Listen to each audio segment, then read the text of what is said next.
Everyone, कैसे हैं आप लोग बेटा। आज की क्लास में बेटा मुझे तुम्हें एक दो टर्म्स को थोड़ा सा बताने का मन है, राइट। ये शब्द है वहाबी और सलाफी। इन दोनों शब्दों को पहले समझेंगे। इनका इंटरनेशनल देखो, जानते हो ना, इंटरनेशनल पॉलिटिक्स आजकल उठाओगे तो वहाबिज्म और सलाफिज्म तुम्हें ये शब्द सुनने को मिलेंगे, राइट। तो इन शब्दों का ओरिजिन जानेंगे, पहले इनका थोड़ा हिस्ट्री समझेंगे, कैसे कैसे इनका यूज किया जाता है वो जानेंगे, और उसके बाद इसको इंडियन कॉन्टेक्स्ट में समझने की कोशिश एक बार हल्की सी करेंगे, ठीक है। तो मैं यहां पर तुम्हें देखो ये बताना चाहता हूं बेटे, अरेबियन पेनिनसुला में एक नाम बताया जा रहा है बेटे हम लोगों को, मोहम्मद इब्न अब्दुल वहाब। मोहम्मद इब्न अब्दुल वहाब, ये 1703 से लेके 1792 इनकी टाइमलाइन है, ठीक है। और इन्होंने बेटे एक ये फिलॉसफी, एक आइडियोलॉजी निकाली जिसमें इनका ये कहना था कि जितना भी इस्लाम में अक्रेशन हो गया है, जितना भी इस्लाम में नए नए चेंजेस आ गए हैं, ये उनको हटा करके इस्लाम को प्योरीफाई करना चाहते थे। रिमेंबर द कॉन्टेक्स्ट, ये 18th सेंचुरी अरेबियन पेनिनसुला है, ठीक है। और इनका ये मानना था कि जो है, जो पहली 3 जनरेशंस थी मुस्लिम्स की, जिनको बोल रहे हैं, एक शब्द है अरबिक जिसे कहा जा रहा है सलाफ, राइट। तो पहली 3 जो पीढ़ियां थी मुसलमानों की, ये मान रहे हैं कि वो ज्यादा प्योरिटी का टाइम था। So he somewhere asking people to go to those times. जितने भी अक्रिश्चियन है उनको ये बोल रहे हैं बिदा, और ये कह रहे हैं कि इनको खत्म करना चाहिए हम लोगों को, ठीक है। तो ये है मोहम्मद इब्न अब्दुल वहाब। एक बहुत अच्छा एग्जाम्पल जिससे इस बात को समझ सकते हो शायद, वो रहेगा दयानंद सरस्वती का जो आर्य समाज मूवमेंट था। उसमें भी देखो उन्होंने किसी न किसी तरह से बैक टू वेदास, उन्होंने अर्ली वैदिक एज और उस समय के सोसाइटी को एक तरह से आइडियल की तरह प्रस्तुत करने की कोशिश करी थी, राइट। तो वैसे ही हम देख रहे हैं कि यहां पर ये मोहम्मद इब्न अब्दुल वहाब ये कह रहे हैं कि जो अर्ली इस्लामिक टाइम था, फर्स्ट 3 जनरेशंस, वो एक आइडियल टाइम था। और ये उसकी बात कर रहे हैं, उसी को सलाफी कहा जा रहा है। इनके जो फॉलोअर्स हुए ये अपने आप को बोलते हैं सलाफी, सलाफिज्म ये हो गया, अपने आप को ये लोग खुद बुलाते हैं सलाफी, ठीक है। अच्छा, तो ये वहाबी आइडियोलॉजी जो है, मतलब ये सलाफी आइडियोलॉजी मुझे कहना चाहिए, actually Wahhabi is a misnomer, है ना। क्योंकि देखो वो अपने नाम पे आइडियोलॉजी, ये अन इस्लामिक प्रैक्टिस मानी जाती है। तो ये तो प्योरिटी ऑफ इस्लाम की बात कर रहे थे, तो अपनी आइडियोलॉजी को ये वहाबी थोड़ी बोलेंगे अपने ही नाम। इनकी आइडियोलॉजी का सही नाम है सलाफी। ये आइडियोलॉजी अरेबियन पेनिनसुला में बेटा एक बताया जा रहा है house of ibn Saud, right. तो हाउस ऑफ इब्न साउद के जो रूलर थे उनको ये फिलॉसफी सही लगी, और एक तरह का पैक्ट हो गया बच्चे, ये मोहम्मद इब्न अब्दुल वहाब और हाउस ऑफ सऊदी में 1744 के आसपास, 1744 के आसपास। और इसके बाद वहाबी आइडियोलॉजी जो है, इसका पॉलिटिकल भविष्य इसी हाउस ऑफ साउद के संग ऊपर नीचे होता रहा। पहले तो 1744 के बाद 1800, अर्ली 19th सेंचुरी में 1820, 1812, 1818 तक ये जो इब्न साउद की फैमिली थी, ये बहुत तेजी से आगे बढ़ी, और इसी तरह वहाबी भी आगे बढ़ा।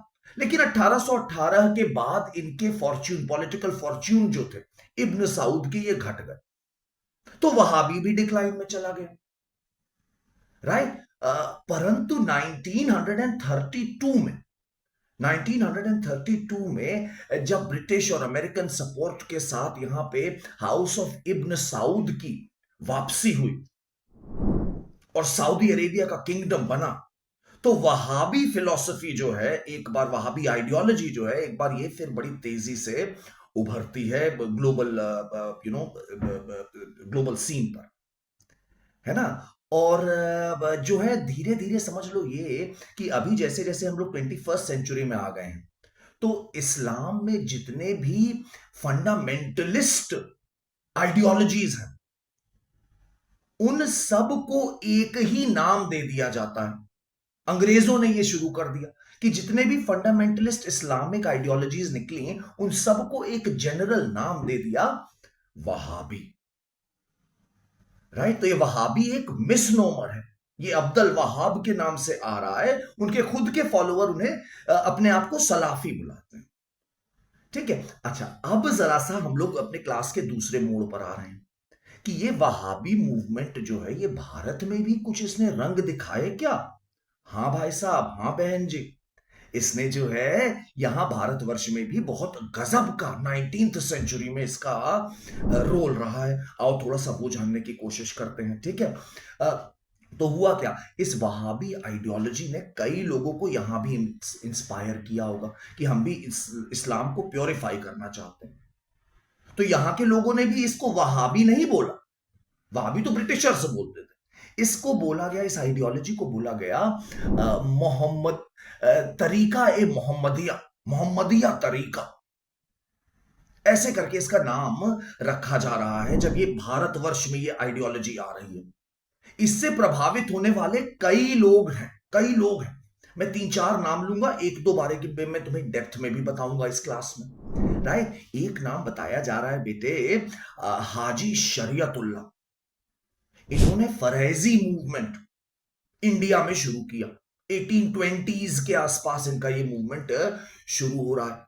हाजी शरीयत उल्लाह, ये भी जो है इसी आइडियोलॉजी से प्रभावित थे, मोहम्मदिया तरीका, कि हम लोग प्योरिटी ऑफ इस्लाम की तरफ जो है लेके जाना चाहते थे इस्लाम को।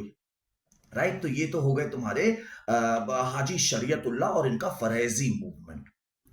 दूसरा जो आता है कॉन्टेक्स्ट, वो आ रहा है बेटे सैयद अहमद बरेलवी। सैयद अहमद बरेलवी जो है बेटे, इनको माना जा रहा है कि इन्होंने भारत में जो है वहाबी सोच जो थी इसको बहुत तेजी से फैलाया। इनका टाइमलाइन है बेटे तुम्हारे सामने, जो इनका मतलब सैयद अहमद बरेलवी का, ये राय बरेली, लखनऊ के बगल में राय बरेली के रहने वाले थे ये, और 1786 से 1831 तक इनका बताया जा रहा है। ठीक है, ये काफी प्रभावित थे, बताया जाता है, एक शाह वली उल्लाह, राइट, शाह वली उल्लाह एक बताए जा रहे हैं, और उनके बेटे अब्दुल अजीज। तो इनसे भी काफी प्रभावित थे सैयद अहमद बरेलवी। और ये सैयद अहमद बरेलवी जो है बेटे, इन्होंने काफी जबरदस्त तरीके से अंग्रेजों का सामना किया है। 1820s से लेके 1870s तक ये वहाबी एलिमेंट्स जो हैं अंग्रेजों के खिलाफ डट कर इन्होंने लड़ाई करी। राइट? ये जो सैयद अहमद राय बरेलवी जो बताए जा रहे हैं, इनके बारे में मैं तुम्हें बता सकता हूं कि इन्होंने बेटा एक जिहाद छेड़ा। इन्होंने एक जिहाद छेड़ा, जानते हो किसके खिलाफ? जो पंजाब में रंजीत सिंह का किंगडम था उसके खिलाफ, और बंगाल में जो क्रिश्चियंस यानी कि ब्रिटिशर्स का राज। तो इन दोनों किंगडम्स को इन्होंने बोला कि ये दोनों अन इस्लामिक, और इनके खिलाफ एक जिहाद सा छेड़ा इन्होंने। ये खुद चले गए पेशावर, राइट, और पेशावर में रंजीत सिंह की फौज से इन्होंने सामना किया, और उसी लड़ाई में 1831 में ये रंजीत सिंह से लड़ते समय ये मारे भी गए, सैयद अहमद बरेलवी। राइट? लेकिन इन्होंने जो स्ट्रक्चर बनाया ना बेटा, वहाबी ऑर्गेनाइजेशन का एक स्ट्रक्चर सा इन्होंने भारत में बनाया। Hyderabad, Madras, United Provinces, Peshawar, right, Bengal, हर जगह को इन्होंने बना के एक नेटवर्क में जोड़ा। राइट? और वो इनकी मृत्यु के बाद भी चलता रहा वो नेटवर्क। इनफैक्ट मैं आपको यहां पे बात बताऊं कि 1857 का जो 1857 की जो म्यूटनी है या रिवोल्ट है, जो भी आप कहना चाहें उसे, उसमें बच्चों बहुत सारे लीडर्स जो थे, फॉर एग्जाम्पल दिल्ली में जो लीडर थे जनरल बख्त खान, वो एक वहाबी थे। राइट? वो एक वहाबी थे। तो वहाबीज ने 1857 के रिवोल्ट में भी अच्छी भूमिका एक निभाई। राइट? इनफैक्ट बताया जाता है कि जो एक चपाती मूवमेंट हुआ था, कि रोटियों में जो सीक्रेट कोड्स डाल डाल करके कम्युनिकेट किया जा रहा था 1857 रिवोल्ट के ठीक पहले, रोटियों में कुछ सीक्रेट मैसेजेस जो है पास हो रहे थे कैंटोनमेंट से कैंटोनमेंट, गांव से गांव। ये कई ब्रिटिश ऑफिसर्स ने नोटिस किया और इनको अपनी डायरीज में लिखा।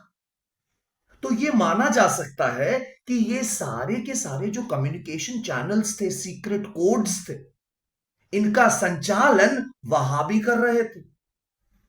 इनका संचालन वहाबी कर रहे थे। ठीक है, तो एक ये ध्यान में रखने वाली बात है। और मैं आपको ये भी बताना चाहूंगा कि एक तीतू मीर करके इंसान बताए जा रहे हैं बेटा, तीतू मीर, राइट। और इन्होंने भी इसी आइडियोलॉजी से प्रभावित होकर के अंग्रेजों के खिलाफ एक रिबेलियन बंगाल में किया था, राइट। वो एरिया अब बांग्लादेश में चला गया है, तो बांग्लादेश की हिस्ट्री में इनका नाम ज्यादा इंपॉर्टेंट हो गया है। But yes, Titu Mir is also one very powerful name when you discuss Wahhabi and Wahhabi influence in Indian subcontinent. In fact, मैं आपको एक बात और यहाँ पे आखिरी में बताना चाहूंगा बच्चों कि आईपीसी, इंडियन पीनल कोड जो हमारा था, राइट, उसमें सेक्शन 124A 1870 में जोड़ा गया। ये देशद्रोह के खिलाफ कानून है, सेडिशन के खिलाफ जो कानून है। और आपको जान करके हैरानी होगी कि ये कानून जो है बच्चों, वहाबियों और वहाबी आइडियोलॉजी को दबाने के लिए बनाया गया था। और बाद में सेडिशन के लॉ का बाल गंगाधर तिलक, बापू और कई लोगों पर यूज होता ही गया और अभी भी होता रहता है सेडिशन लॉ का यूज, राइट। तो ये एक छोटी सी इंफॉर्मेशन कैप्सूल आपके लिए, ठीक है। सी यू, बाय बाय।